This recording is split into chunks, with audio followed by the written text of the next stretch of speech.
I talk about a heck of a lot of Smash on my channel. I talk about the last 4 of them like the back of my hand, and right now, we're in a bit of a lull in terms of Smash content. The last one released about 2.5 years ago with a supposed port coming this year. But I'm not interested in some port, and get that away from me. I'm dying to get talking about the next Smash Brothers.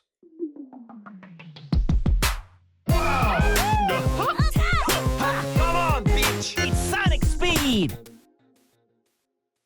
My friends over at Source Gaming have a pretty nifty article about the state of Smash for Switch.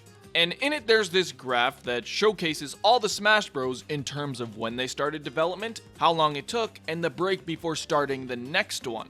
And based off of it, and this is just speculation, the next Smash game is gonna be in the idea phase right now, where Sakurai is probably making a project plan and choosing the characters. Even further, it could already be in development. The last update of Smash for Wii U shows that the file structures changed to a development format, which I'm told means porting has begun.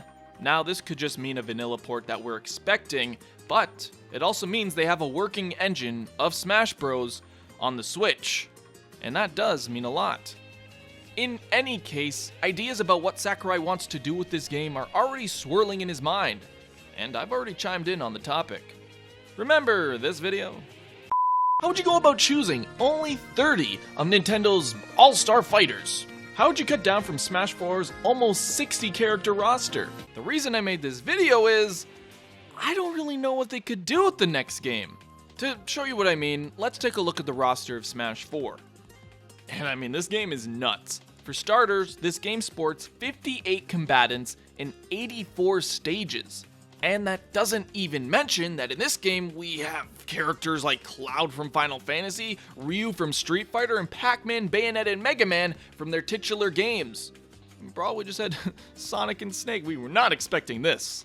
And to put into perspective how crazy this is, Smash 64 had 12 characters, Melee had 26, Brawl had 36, and Smash for Wii U and 3DS had 58.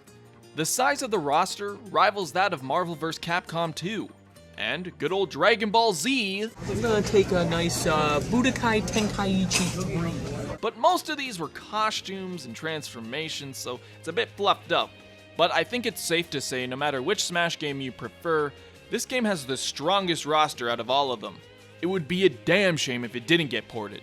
And that's because each of the new characters were designed with such care, such attention to represent their series adequately. If you watch Know Your Moves, you already know my whole spiel about how unique some of the new characters are, but Little Mac retains its orthodox boxing stance and can't fight in the air due to human limitations in physics. Rosalina is designed with Super Mario Galaxy's physics in mind. Bayonetta retained many attributes from her main series. And Villager has a focus on collecting things strategically, such as your girl. Sakurai describes the way of designing characters as seeing them dancing strongly in his head, which essentially refers to if he can envision a character fighting while keeping true to their core traits. Now just for an example, Sakurai did not include a Nintendog in Super Smash Bros. Brawl as a character, it was an assist trophy, because he couldn't picture how it would fight. Basically, it's more than just giving characters punches and kicks and things they have in their games. It's about making them feel like how they're depicted in their games, and what that character is truly about. So back to the Smash 4 roster. This game gave us a hefty large roster with great new characters. However, when I think about the next Smash Brothers and the inevitable logic of new games, more characters, and that exponential jump we already had, it just doesn't sit well with me. And to many, more is always better. Larger and bigger rosters mean more character interactions and dream matchups. Most of the times, I'd agree with you. But think about it. 58 fighters! Have you even played all of them extensively? Do you know their moves? Because if you don't, I have a series for that. I can't even think about who they'd add going from here. Sure, there are new characters from games like ARMS and Splatoon, but I'd struggle to think about 10 totally new characters that deserve to be in Smash. And even if I could come up with 10 or 20, what would they do next? I feel you can only add so many new characters before this formula gets stale. Not to mention, having so many characters would undermine so many of the unique characters that are in this roster. Now, in my opinion, this is my opinion, you can have your own, for the next Smash, is to start from the bottom. I.e., totally nuke the roster down to 0. Bye-bye. See you later. I know, excessive, but from here, I would take a look at all Nintendo characters and properties and establish which ones of them are most important in the public eye and to the company in the year of 2017. After this, I would narrow down 30 characters that are truly Nintendo's biggest all-stars. Except this wouldn't be 30 characters with 20 veterans and 10 newcomers, it would be all new renditions of the same characters. Many of the older Smash characters have pretty outdated themes. It's because many of them were conceived over 15 years ago. Some may disagree, but I think it would be cool to reimagine some of the older movesets to make them more current. Mario's had that crusty cape and FLUDD for quite a while now. Why not try and make Mario more aligned with his core timeless traits? Jumping, picking up shells, spin jumping. Attacks that complement one another and don't just feel like picks from different games. Mario's a bit hard because of how vanilla he is, so what about Link? What if he could implement more traits from the Legend of Zelda series? In my head, maybe locking onto enemies for attacks, toggling if his shield is up, and selecting items he could use for specials. I feel like it'd be really cool if the ideology of designing the Smash 4 newcomers was applied to the whole Smash roster. Now, having 30 characters is a bit criminal considering how many were in this last game, but this number could be greatly increased if the game were to support ongoing DLC. Imagine, every 2 months, a new character is announced and released to the game for free, with balance patches and patch notes coming alongside it. Guess that's kind of too optimistic for Daddy Sakurai. Also, to include as many characters as possible, you could go down the Injustice 2 route and include a plethora of alternate costumes and skins that could be unlocked. Okay, yes, I know we have Lucina, Dr. Mario, Dark Pit, but imagine taking that idea and running with it. All these different versions of Marios, all these different versions of Links, all these different versions of In my mind, this is what I'd like to see from the next Smash Bros. And I know it's a pretty hot topic. Everybody has a different opinion on what they want. Which is why I asked a couple of my friends and figures from the Smash community what they wanted to see in the next Smash Brothers. So guys, take it away. Hey everybody, it's Alpharad. My good friend Alex asking me what I want to see in a potential Smash for the Switch.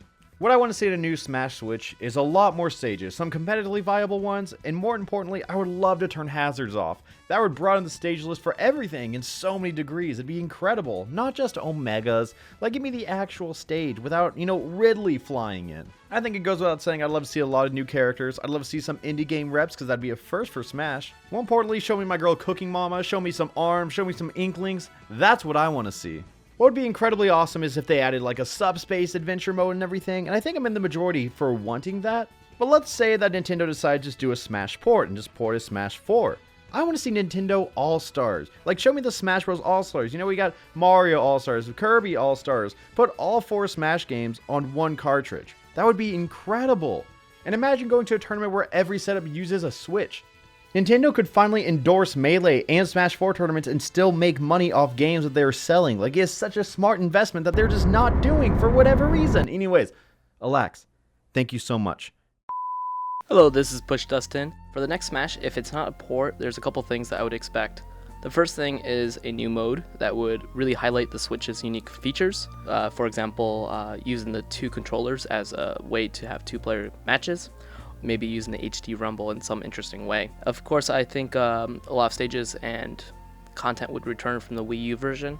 I think it makes a lot of sense to build off upon that and really increase the amount of content that's available for consumers. Then another thing that I would expect are more characters, probably about 6 to 10 if it's not a port. And I would think the characters would really be third-party characters and characters from the various new IPs. So that's my quick thoughts. Hey guys, D1 here, and I just wanted to sound off on a couple things that I want to see in the new Smash. Before I just go on forever about characters, we could just focus on things that maybe would make the next Smash Brothers the best one yet. When I think Smash Brothers, beyond the characters, for one as a person who is in the competitive gaming space, I would like to see something that would make both camps happy, Melee and Smash 4.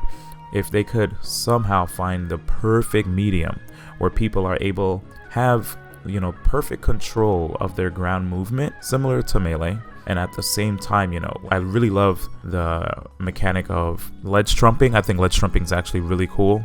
It makes things way different. People grabbing the edge over and over in Melee, I think, really needs to go. And honestly, I really want Sakurai to include more songs that really make you want to battle. Like, I understand he wants to have songs that people would recognize from their favorite series, right? And I wouldn't say only Nintendo, because we have Pac-Man up in here, they got Mega Man, they got Sonic, so, you know, it's a whole smorgasbord. Ryu, Cloud now. I really wish Sakurai also could just include an option to toggle hazards on and off.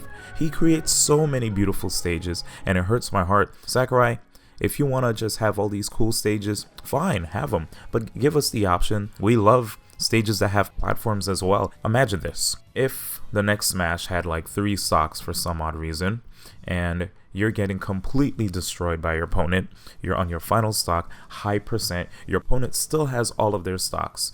The opponent should just automatically glow, giving them the option to use their final smash one time in battle. At least that way, they're able to shave off a stock for free, you know, have the opportunity to try to bring it back from there. I think that would make it really exciting for people to watch. It's like, oh my gosh, this person's getting bodied, but if he can't take all of his stocks, and he goes over 100%, he's gonna get the final smash. There it is! And then commentators start going wild, and then you see the opponent try to combo into it. Alright guys, well, thank you so much for hearing me out. This is D1, and I am signing out. So that's what some different people from different sides of the community think, but I want to bring it to you guys. What do you expect from the next game? Are you going more of my route with the conservative reboot approach, or are you just going to see more characters added? Be sure to leave it down below and let's get the conversation going. I gotta say thank you to everyone who participated, D1, Alpharad, and Push Dustin. I really just wanted to bring different people from the sides of the community that had different perspectives, so thank you guys very much for joining me this video. Also, during my discussion, I used many things from Source Gaming. They're a great website that has a bunch of translations and stuff Sakurai has said from his mouth, so you can see how the creator thinks, and that is how I've got perspective on him. So if you too want to get an insight on how Smash is created, go check out their site, go check out their YouTube channel. Anyways, thank you all for watching. If you like this type of content, do not hesitate to subscribe. I'm all about Smash, and I will see you on the flip side for more Smash-related videos. Take it easy. Gino. You hear that, Sakurai? Don't make him a me costume. That hurt my feelings.